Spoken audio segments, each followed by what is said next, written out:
Supporter Timnas Indonesia U23 kecewa karena tim kesayangan mereka kalah 1-2 dari Timnas Irak. Mereka berharap anak asuh pelatih Sinteyong ini tetap lolos ke Olimpiade Paris dengan memenangi laga playoff melawan Gini pada 9 Mei mendatang.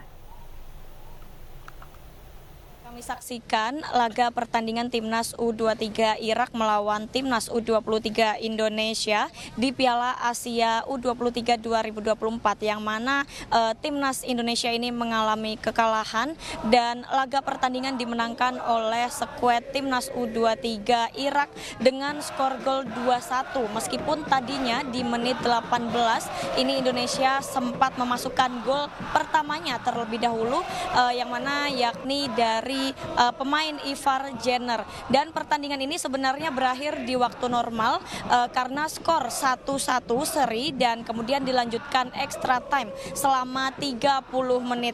Dengan kekalahan ini pemirsa, skuad U23 Timnas Indonesia kemungkinan akan bermain untuk mendapatkan tiket Olimpiade Paris 2024 dan akan melawan Guinea pada 9 Mei 2024. Dan pemirsa, saat ini terlihat para supporter juga sudah membubarkan diri dan sudah meninggalkan kawasan Gelora Bung Karno. Pemirsa, selama permainan berlangsung ini mayoritas supporter yang nobar di Gelora Bung Karno terus menyerukan kalimat penyemangat untuk Garuda Muda Indonesia. Tadi juga saat gol pertama euforia para supporter dari Timnas Indonesia sangat terasa, namun memang ada beberapa supporter yang melanggar aturan seperti menyalakan flare dan juga kembang api, yang mana hal ini sebenarnya tidak diperbolehkan oleh pihak panitia. Namun pihak panitia bisa meredakan kembali atmosfer para supporter menjadi cukup tenang dan tidak menyalakan kembang api. Dan pemirsa, kami tadi melihat wajah-wajah kekecewaan dari para supporter Garuda Muda yang nobar di Gelora Bung Karno ini. Namun hal itu tidak menyerukan dan tidak menyurutkan semangat dari supporter Timnas U23 untuk tetap mendukung para timnas agar bisa melaju ke Olimpiade Paris 2024. Dari Jakarta, Gisel Yanurahma, Muhammad Zulkarnain, iNews melaporkan. Ya pemirsa, sejumlah penonton yang hadir dalam nobar berharap Timnas U23 tidak patah semangat dan terus meningkatkan persiapan dalam menghadapi Guinea. Ya, dan pemirsa, berikut liputannya. Dari perjuangan, saya merasa apa yang diperlihatkan pada malam hari ini ya sebagai sebuah stepping stones untuk kita tetap punya tiket menuju Olimpiade. Itu pasti harapan semua anak bangsa Indonesia.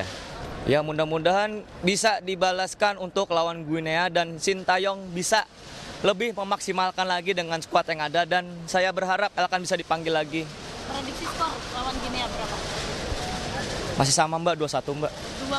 2 untuk Indonesia, 1 untuk Guinea aja lah. Kalau Guinea kan saya tahu jago juga, mainnya agak lumayan. Masih harus ditingkatin lagi berarti kan, dengan kalahnya ini harus lebih semangat lagi. Oke, terus kedepannya ini kan bakal ada babak playoff bareng Guinea gitu kan. Kedepannya gimana nih? Ya semoga bisa belajar dari match sekarang, terus kedepannya bisa lebih baik lagi, tetap semangat. Ya pemirsa, Menteri Pemuda dan Olahraga Dito Aryo Tejo menilai meski timnas kalah dari Irak namun telah menyuguhkan permainan berimbang. Ya, Menpora pun yakin timnas akan mampu melewati laga berikutnya melawan Gini pada tanggal 9 Mei mendatang. Kita tetap harus bangga dan apresiasi untuk timnas U23 kita. Tadi bisa kita lihat bagaimana para pemain sangat agresif dan mendominasi serangan juga, dan bagaimana kita lihat Hernando menahan berkali-kali tendangan dari Irak. Dan ini saya mengajak juga masyarakat tidak surut untuk tetap mendukung, karena kita masih ada 1 pertandingan lagi yang bisa menentukan timnas U23 ke Olimpiade. Dan juga ini kita juga harus realistis, memang dari awal ketemu Irak juga bukan perjuangan yang mudah. Irak menempati posisi ranking di 50-an dan Indonesia di 130-an. Dan bisa kita lihat bagaimana permainannya sangat imbang dan bahkan potensi kemenangan timnas kita sangat besar. Kita ke informasi lainnya pemirsa, kebakaran menimpa sebuah rumah di kawasan Pulau Gadung, Jakarta Timur. Api pertama kali muncul dari dapur yang juga dijadikan gudang penyimpanan barang penjualan daring.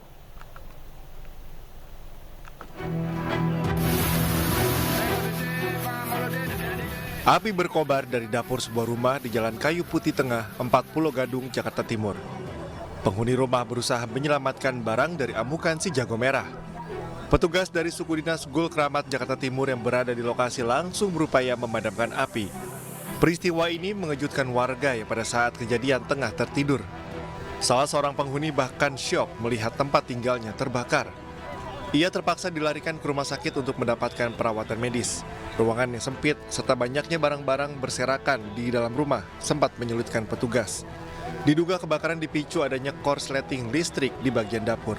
Bahan kita sementara itu dari bahan elektronik, Pak. Jadi korsleting ini karena itu banyak barang-barang elektronik yang memang ruangannya juga gudangnya sempit, penuh dengan bahan-bahan yang mudah terbakar, jadi cepat perambatan. Jadi untuk kendala kita sebenarnya karena ruangan itu tersekat-sekat oleh barang-barang yang memang ya penataannya itu ya kurang baik lah. Jadi sekali ada kebakaran langsung menyambut dengan yang lain. 10 unit mobil pemadam dikerahkan untuk melokalisir api. Setelah 1 jam, api berhasil dipadamkan petugas. Dari Jakarta, Sofyan Firdaus, iNews melaporkan. Diduga akibat korsleting listrik, sebuah rumah panggung di Makassar, Sulawesi Selatan terbakar. Selain rumah pemirsa, 5 sepeda motor juga hangus terbakar. Rumahnya Tris, rumahnya Tris. Sebuah rumah panggung di Jalan Perintis Kemerdekaan Makassar, Sulawesi Selatan terbakar. Api bahkan merambat hingga ke bangunan toko elektronik.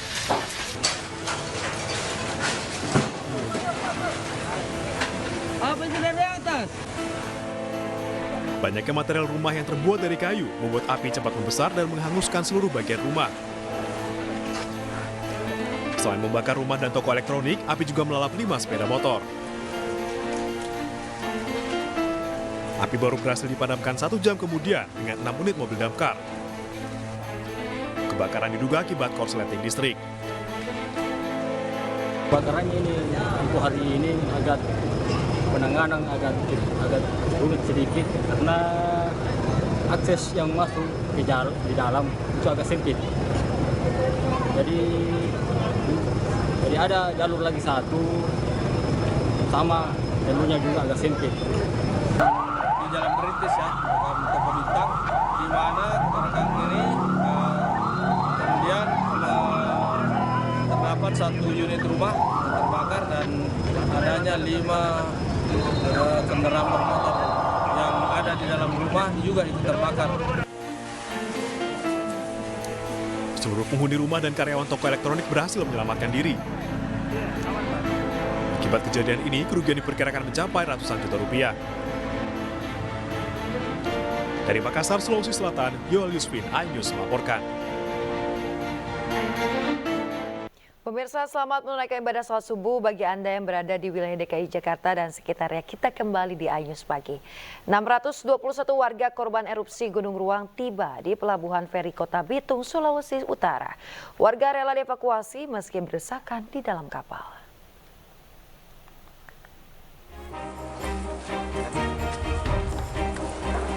Proses evakuasi warga korban erupsi Gunung Ruang di Tagulandang, Kabupaten Kepulauan Sitaro masih terus berlangsung.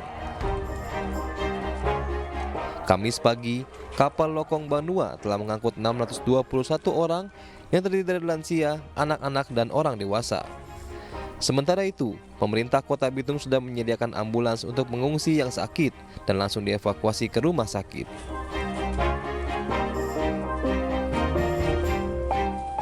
Sementara menurunkan pengungsi yang dievakuasi dari Tagulandang itu sesuai dengan data yang sudah didaftar di atas kapal maupun sabandar yang ada, itu dari rencana 628 orang yang ada di atas kapal, untuk pengungsi adalah 621 orang. Sebagian besar warga yang mengungsi akan tinggal bersama keluarga yang ada di Bitung dan Manado. Namun, bagi yang belum mempunyai tujuan akan diberikan tempat sementara oleh pemerintah Kota Bitung. Dari Bitung, Sulawesi Utara, Francine Darungo, iNews melaporkan.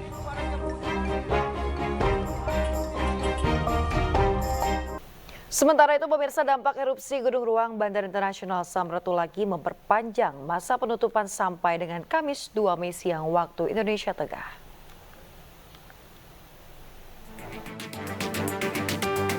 Angkasa Pura I Bandara Internasional Samratulangi Manado memperpanjang masa penutupan operasional bandara akibat dari erupsi Gunung Ruang di Kecamatan Tagulandang, Kabupaten Kepulauan Sitaro, Sulawesi Utara.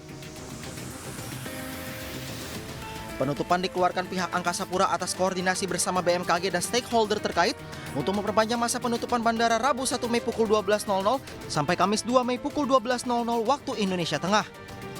Itu memang penutupan sampai di jam 12.00, namun hasil rapat koordinasi kami dengan stakeholder yang terdiri dari otoritas bandara, maskapai penerbangan Airnav Indonesia, dan BMKG sendiri hasilnya memutuskan untuk memperpanjang notam sampai di jam 12 besok siang dikarenakan abu yang sangat tebal memerlukan pembersihan di airside.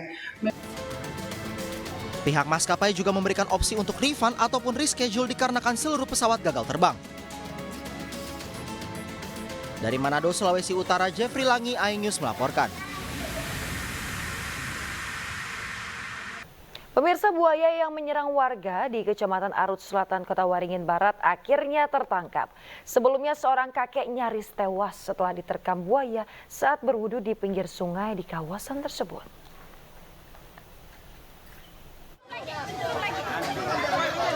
Buaya muara sepanjang 3 meter berhasil ditangkap beramai-ramai oleh warga desa Tanjung Terantang, Kecamatan Arut Selatan, Kabupaten Kota Waringin Barat, Kalimantan Tengah. Upaya penangkapan dilakukan bersama petugas BKSDA Kalteng SKW 2 Pangkalan Bun, BPBD, Damkar, dan juga pecinta reptil. Penangkapan untuk memastikan buaya tersebut tidak berkeliaran di sekitar desa dan menyerang warga. Setelah diamankan di BKSDA, rencananya buaya akan dilepas liarkan ke habitatnya. Wildlife Rescue Unit untuk melakukan observasi di lapangan bahwa memastikan bahwa buaya tersebut tidak berkeliaran di sekitar desa. Memang desa Terantang masuk dalam buffer zone-nya Suaka Marga Satwa Lamandau. Seorang kakek nyaris tewas setelah diterkam buaya saat berwudu di pinggir sungai di Kabupaten Kota Waringin Barat, Kalimantan Tengah. Sang kakek sempat diseret ke sungai, namun selamat setelah menusuk mata buaya dengan jari tangannya. Dari Pangkalan Bun, Kota Waringin Barat, Kalimantan Tengah, Sigit Zakwan Pamungkas, iNews melaporkan. Pemirsa, polisi berhasil menggagalkan penyelundupan narkoba jenis sabu di Pelabuhan Awerange, Kabupaten Baru, Sulawesi Selatan. Pelaku ditangkap saat turun dari kapal kayu dengan barang bukti sabu seberat 30 kg.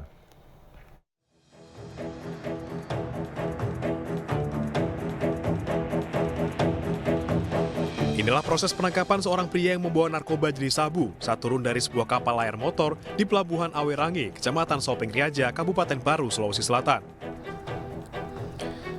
Pelaku yang hendak masuk ke dalam minibus langsung disergap oleh petugas Polres Baru bersama di Narkoba Polda Sulsel. Petugas kemudian memeriksa seluruh isi kapal yang baru bersandar di pelabuhan dan menemukan 30 kg sabu yang dikemas dalam 30 paket plastik tesina. Dari pengakuan pelaku, sabu berasal dari Kalimantan dan diduga akan diedarkan ke Kabupaten Sidrap, Sulawesi Selatan. Penyelundupan ini merupakan yang kedua kalinya dilakukan oleh pelaku, di mana sebelumnya pelaku berhasil menyelundupkan sabu seberat 17 kg ke wilayah Sidrap. Dengan saat ini, penyidik berhasil mengamankan satu tersangka dengan barang bukti kurang lebih 30 kg. Dan terkemas dalam 30 paket. Yang bersangkutan juga mengakui bahwa dia yang kedua kali. Nah, khusus untuk barang bukti yang ada di hadapan rekan-rekan, menurut keterangan tersangka adalah barang yang kedua atau trip yang kedua yang diterima oleh tersangka. Atas perbuatannya, pelaku dijerat Undang-Undang Narkotika dengan ancaman hukuman maksimal penjara seumur hidup atau hukuman mati. Dari Makassar, Sulawesi Selatan, Wahyu Ruslan, iNews melaporkan. Pemirsa, penangkapan penambang timah ilegal di sebuah perkebunan sawit di Bangka Barat, Kepulauan Bangka Belitung diwarnai teriakan histeris sejumlah warga. Seorang penambang diamankan karena mengancam petugas dengan senjata tajam.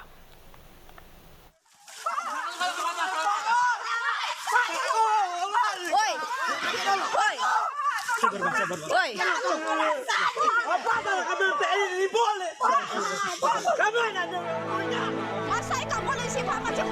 Penangkapan penambang timah ilegal di sebuah perkebunan sawit di Bangka Barat, Kepulauan Bangka Belitung berlangsung dramatis.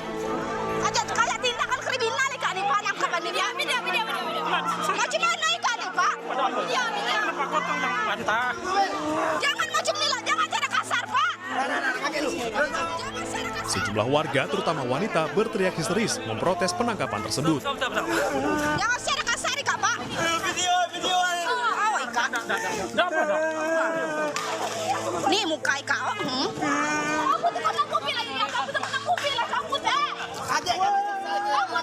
Jangan macam tu lah Pak, nangkap Pak. Jangan macam tu lah nangkap Pak. Aku kena kupil lagi. Secara baik-baik lah Pak. Upaya penangkapan dilakukan polisi karena salah satu penambang berinisial SB, 43 tahun, mengancam dengan menggunakan senjata tajam. Meski terus mendapat penolakan dari warga, polisi tetap membawa tersangka ke Mapolres Bangka Barat. Secara baik-baik lah Pak. Kita mendapatkan laporan ya dari security GSBL, bahwasanya ada tindakan pengancaman ya dengan membawa senjata tajam, baik terproses dan sebagainya, dengan beberapa saksi dan lain-lain. Dibunuh dua alat bukti ya. Kita bersangkakan dengan pasal Undang-Undang Darurat, pengembangan senjata tanpa izin. Tersangka terancam dijerat dengan Undang-Undang Darurat tentang kepemilikan senjata tanpa izin. Polisi masih menunggu laporan dari pihak perusahaan perkebunan sawit terkait proses hukum lebih lanjut. Dari Bangka Barat, Kepulauan Bangka Belitung, Oma Kisma, iNews melaporkan. Tersinggung dengan suara keras klakson motor, 3 pria di Kabupaten Maros, Sulawesi Selatan tega menganiaya seorang pemuda. Korban tewas dengan kondisi luka tikam di bagian perut oleh pelaku yang dalam kondisi mabuk minuman keras.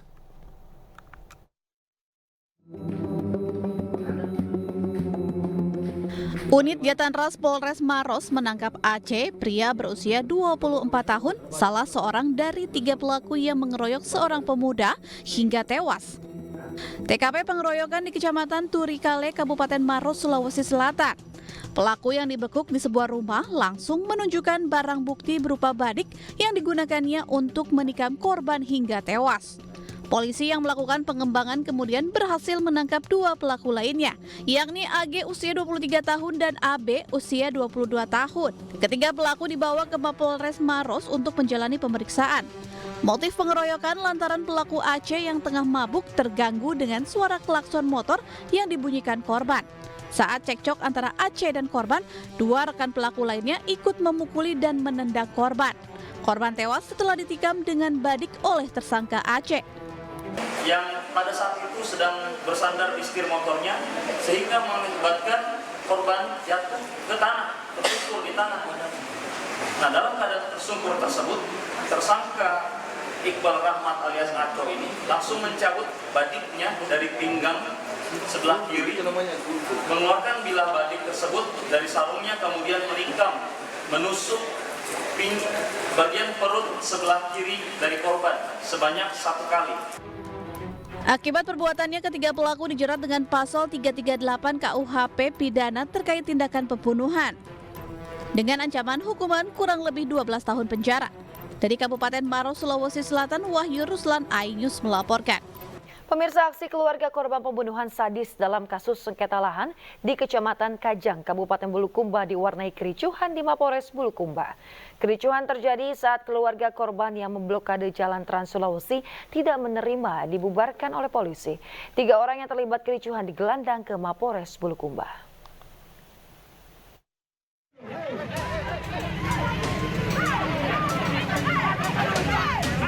Aksi menuntut keadilan dari pihak keluarga korban pembunuhan sadis kasus sengketa lahan di Kajang diwarnai kericuhan.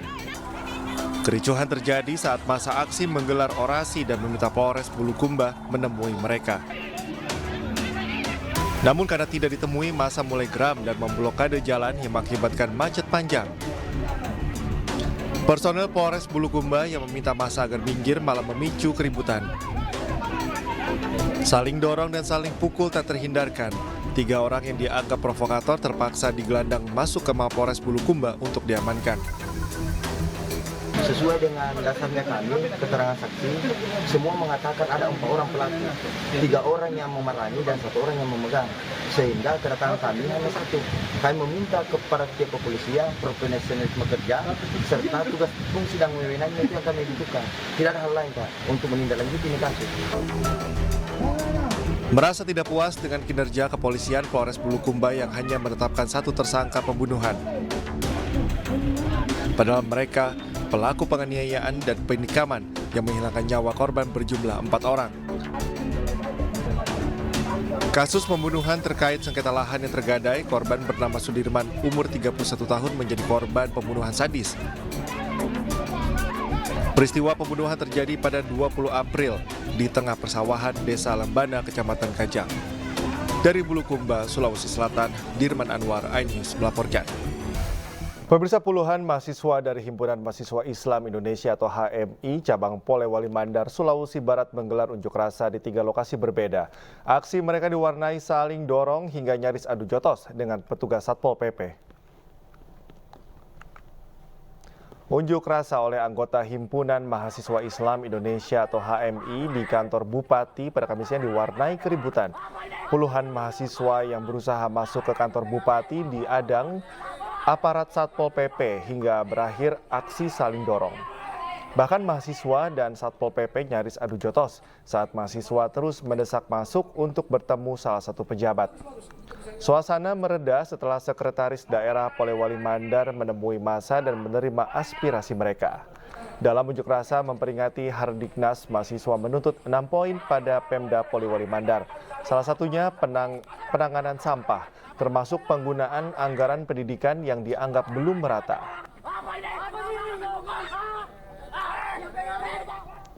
Selain di kantor Bupati, massa juga menggelar unjuk rasa di depan kantor Kejaksaan dan DPRD Kabupaten Polewali Mandar. Dalam aksinya ini, mahasiswa membakar ban bekas dan sempat memblokade ruas Jalan Trans Barat Sulawesi.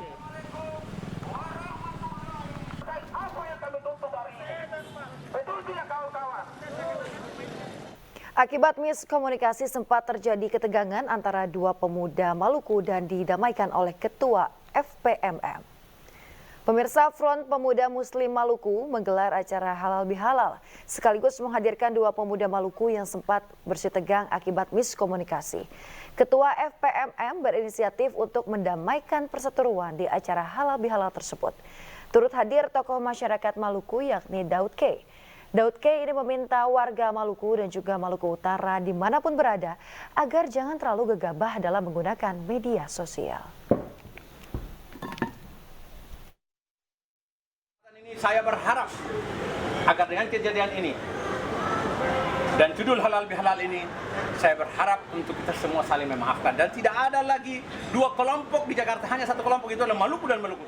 Pemirsa, aksi percobaan pencurian sepeda motor terekam CCTV. Pelaku yang menodongkan diduga memakai senjata api saat aksinya terpegok petugas rumah sakit di Desa Cicadas, Kecamatan Gunung Putri, Kabupaten Bogor, Jawa Barat.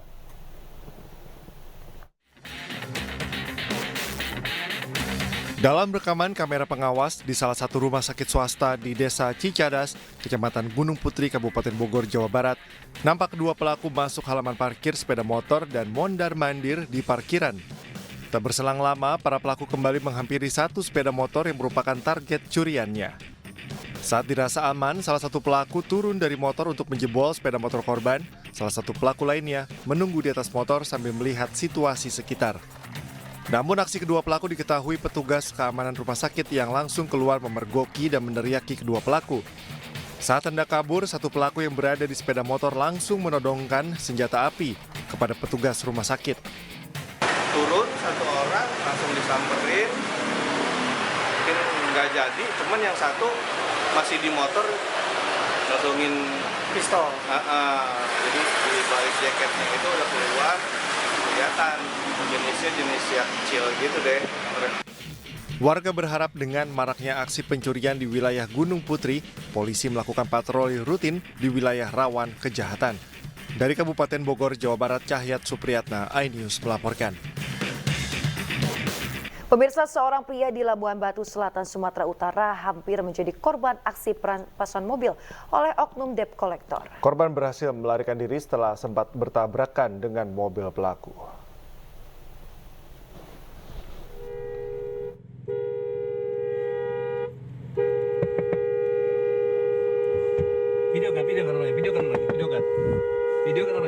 Viral di media sosial, rekaman video amatir aksi perampasan mobil oleh oknum debt collector. Korban diadang oleh 3 mobil di Jalan Lintas Sumatera, Desa Perkebunan Parlabian, Kecamatan Kampung Rakyat, Kabupaten Labuhan Batu Selatan, Sumatera Utara. Korban yang ketakutan dan merasa terancam sempat mencoba kabur, namun kembali diadang oleh para pelaku. Mobil korban bahkan sempat ditabrak pelaku. Beruntung korban berhasil melarikan diri. Korban langsung melaporkan tindakan para pelaku ke Polsek Kampung Rakyat. Setahu saya ada 6 orang. Bang, ini mereka dari perusahaan atau eksternal, Bang? Saya tidak tahu, karena saya tidak berbicara dengan mereka dan saya tidak ada berkomunikasi dengan mereka dan tidak menunjukkan identitas apapun. Dan waktu saya selepas ada kejadian, saya lari ke tempat. Saat ini, 6 pelaku telah diamankan pihak kepolisian Polres Labuhan Batu Selatan. Dari Labuhan Batu Selatan, Sumatera Utara, Randi Kurniawan, iNews melaporkan. Ya pemirsa, usai viral lantaran aksinya terekam CCTV, polisi berhasil meringkus pelaku jambret ponsel yang beraksi di wilayah Cilodong, Kota Depok, Jawa Barat. Pelaku mengaku mencuri karena terdesak kebutuhan ekonomi serta berniat memberikan ponsel untuk sang anak.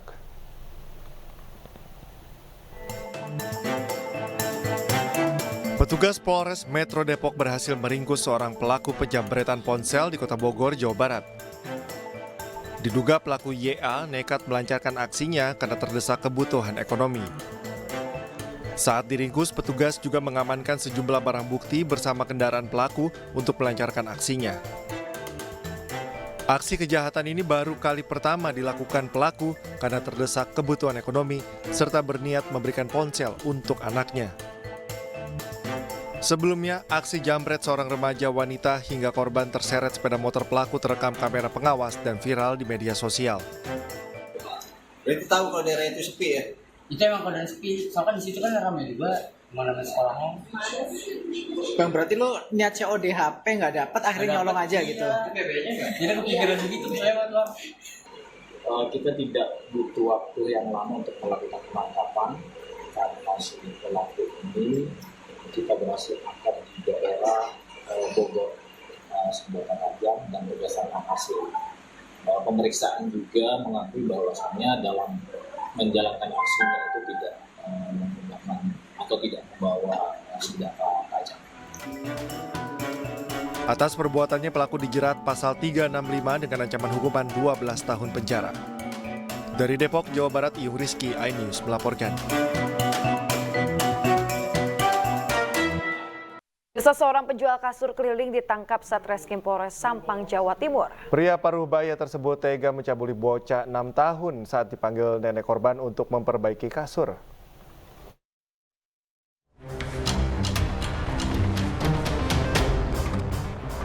Y, pria 51 tahun asal Bangkalan, Jawa Timur, terpaksa dihadiahi timah panas usai berusaha kabur dari sergapan petugas Satreskrim Polres Sampang.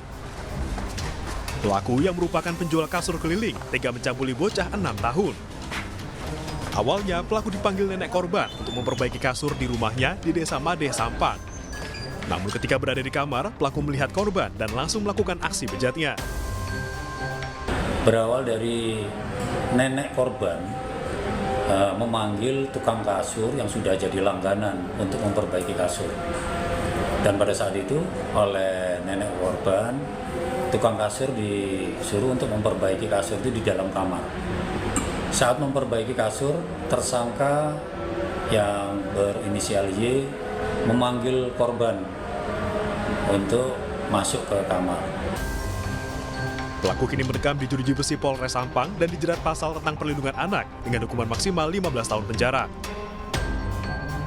Dari Sampang, Jawa Timur, Fathur Rahman, iNews melaporkan. Pemirsa, ada baiknya Anda mengawasi anak Anda yang gemar bermain game online. Ya, di Bandung, Jawa Barat, seorang pria pedofil ditangkap usai membujuk rayu perempuan di bawah umur untuk berbuat tidak senonoh yang lalu diancam jika tidak dituruti.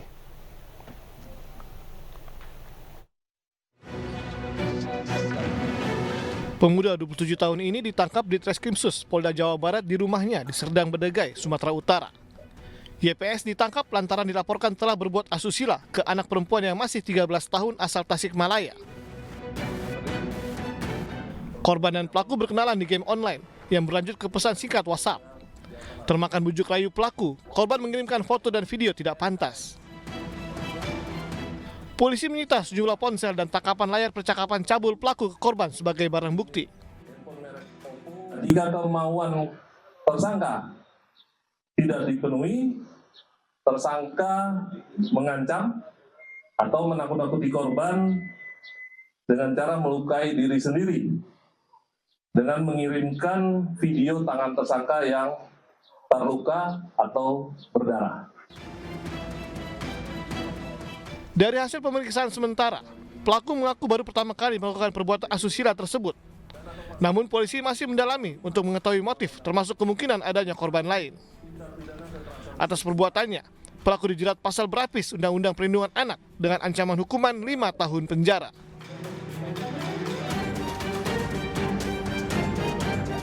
Dari Bandung, Jawa Barat, Mujib Prayitno, iNews melaporkan.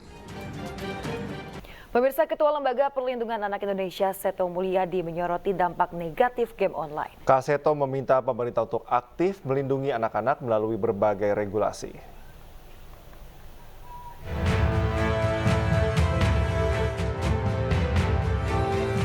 Banyaknya kekhawatiran para orang tua akan dampak permainan game online tentang kekerasan membuat Ketua Lembaga Perlindungan Anak Indonesia Seto Mulyadi angkat bicara.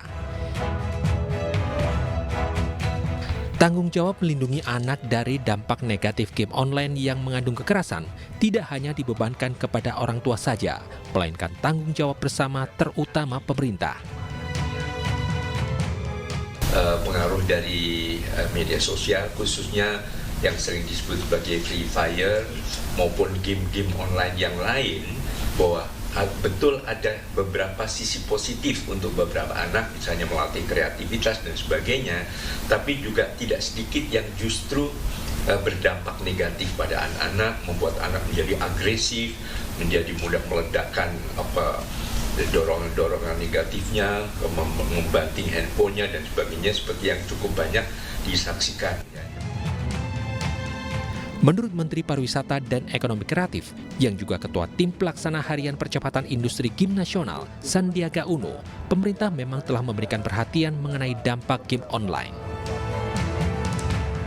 Maka pemerintah tidak akan tegas untuk merekomendasikan agar game yang bisa membahayakan masa depan bangsa, anak-anak muda kita yang akan menjadi bekal kita menuju Indonesia emas ini harus ditindak dan disesuaikan. Dengan kajian ini, pemerintah berharap dapat membantu menanggulangi masalah kecanduan maupun dampak buruk game online pada anak-anak. Dari Jakarta, Rani Sanjaya, iNews melaporkan. Kita beralih ke informasi jelang Pilkada serentak. Pemirsa, Partai Persatuan Pembangunan membuka diri untuk bekerja sama dengan pihak lain serta mengapresiasi kenaikan kursi DPRD Provinsi di Jawa Barat. PLT Ketua Umum Partai Persatuan Pembangunan Muhammad Mardiono saat membuka kegiatan Rapiwil DPW P3 Jabar di Bandung, Jawa Barat pada Rabu siang. Mardiono mengaku kehadirannya guna memberikan semangat kepada para kader jelang pemilihan kepala daerah serentak. Selain akan fokus jelang Pilkada, P3 saat ini juga masih terus memperjuangkan hak suara pemilu legislatif yang diajukan lewat Mahkamah Konstitusi agar dapat lolos parliamentary threshold. Apresiasi penghargaan tentu yang setinggi-tingginya kepada Pak Ketua Wilayah Jawa Barat, kepada sekretaris dan seluruh jajarannya yang telah berhasil ya untuk meningkatkan perolehan suara Jawa Barat naik 100% ya, dari perolehan suara 3 kursi ya di pemilu tahun 2019 lalu sekarang mendapatkan 6 kursi. Menutup kemungkinan bahwa karena mungkin kader kita di daerah tertentu itu tidak ada yang ingin mencalonkan diri, maka tentu kita menerima kader dari lain ya untuk berkolaborasi berjuang di Partai Persatuan Pembangunan untuk mensukseskan pemilu kada bagi calon yang mencalonkan. Pemirsa, jelang Pilkada serentak 2024, PKS tidak menyiapkan Anies Baswedan untuk mengikuti kontestasi Pilkada DKI pada bulan November mendatang. Ya, sementara itu Golkar menyiapkan 2 nama, diantaranya Bobi Nasution di bursa calon Gubernur Sumatera Utara dan Luki Hakim maju sebagai Bupati Indramayu melalui Partai Kebangkitan Bangsa.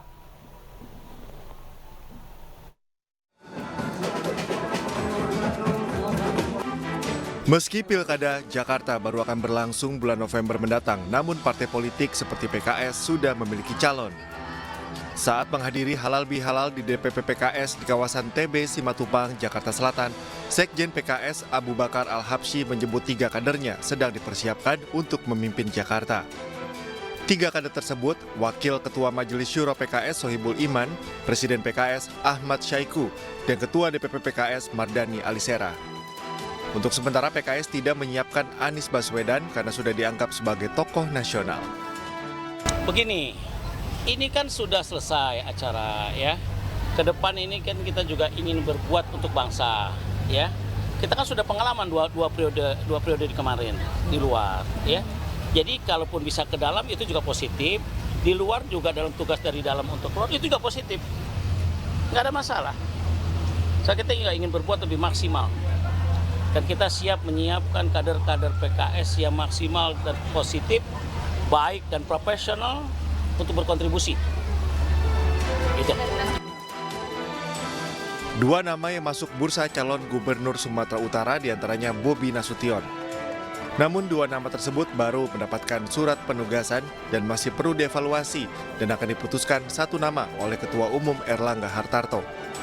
DPP Golkar Sumatera Utara akan mendukung siapapun calon gubernur yang akan direkomendasikan maupun bukan dari kadernya. Penugasan ini ya di kabupaten kota pun ada juga lebih dari 1 dan ada juga yang bukan kader Partai Golkar. Karena tidak juga menjadi masalah bagi kami. Setelah mundur dari kursi Wakil Bupati Indramayu beberapa waktu lalu, artis Luki Hakim berencana maju sebagai Bupati Indramayu melalui Partai Kebangkitan Bangsa. Mengabdi pada saat waktu jadi wakil bupati ada banyak sekali janji-janji yang belum tercapai. Usai mendatangi Partai Kebangkitan Bangsa, Luki Hakim segera membangun komunikasi dengan partai pendukung lainnya. Tim Liputan iNews melaporkan. Pemirsa, sidang perdana gugatan PDIP terhadap KPU digelar secara tertutup di Pengadilan Tata Usaha Negara atau PT-UN Jakarta Kamis siang. Sementara KPU sebagai pihak tergugat mempertanyakan objek gugatan yang dilayangkan PDIP.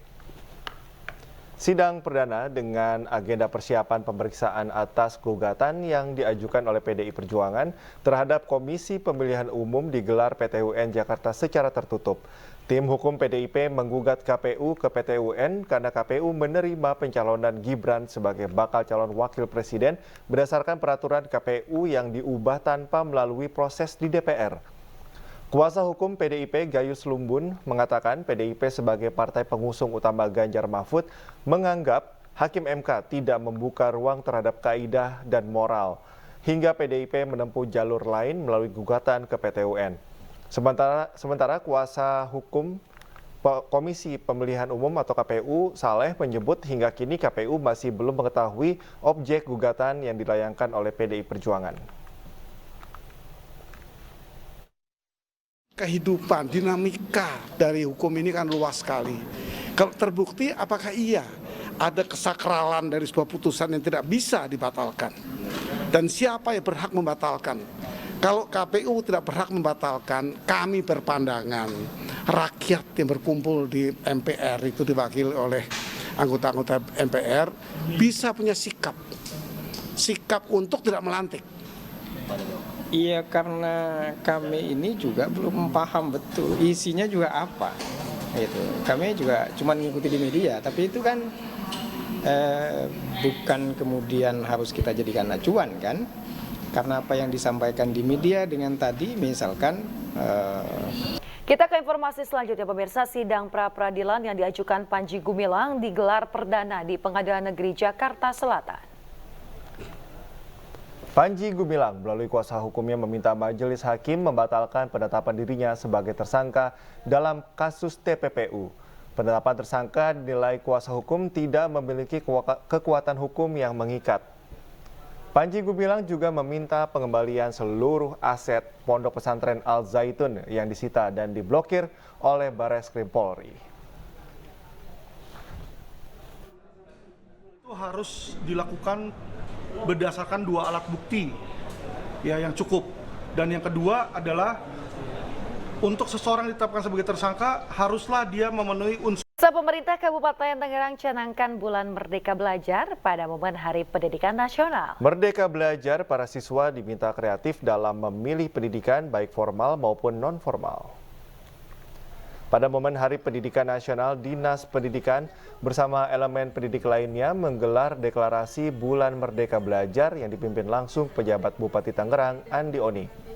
Selain melakukan pencanangan Bulan Merdeka Belajar, elemen pendidik juga menyemarakan Hari Pendidikan dengan menghadirkan bazar pendidikan di alun-alun Tiga Raksa.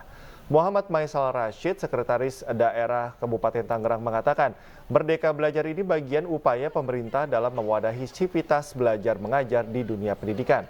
Siswa diberi kebebasan dalam mengaktualisasi cara belajar baik pendidikan formal dan non-formal sesuai bakat dan minat.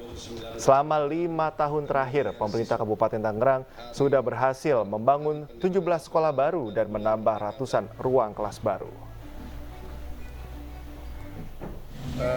Program Merdeka Belajar ini anak-anak bisa leluasa, anak didik kita bisa banyak kesempatan untuk melaksanakan belajar dan juga tempat di mana termasuk waktu belajar. Jadi bebas Merdeka Belajar itu waktu tempat mereka bisa leluasa dalam melaksanakan proses belajar mengajar baik di sekolah, kegiatan formal, kegiatan ekstrakurikuler, ngeles dan lain sebagainya, itu dikolaborasikan untuk meningkatkan mutu. Pemirsa, Wakil Menteri Pariwisata dan Ekonomi Kreatif Angela Tanusudibio menghadiri pembukaan Konferensi Regional Pariwisata PBB kedua tentang pemberdayaan perempuan dalam pariwisata di Asia dan Pasifik yang digelar di Bali. Pertemuan itu dapat menjadi momentum untuk memperkuat peran perempuan dan kesetaraan gender di sektor pariwisata dan ekonomi kreatif.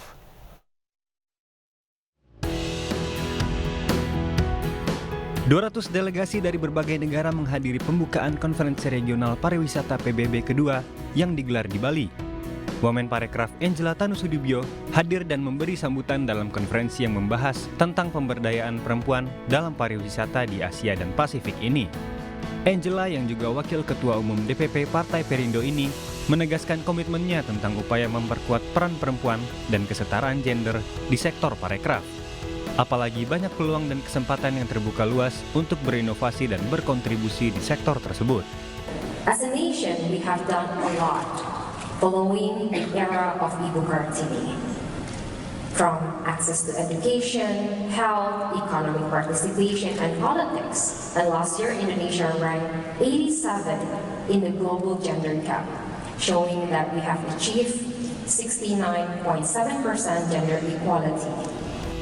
Konferensi ini menghadirkan pejabat dan tokoh-tokoh perempuan yang berperan besar dalam memajukan industri pariwisata di Indonesia dan di dunia sebagai pembicara. Dari Badung, Bali, Bagus Alit, iNews melaporkan.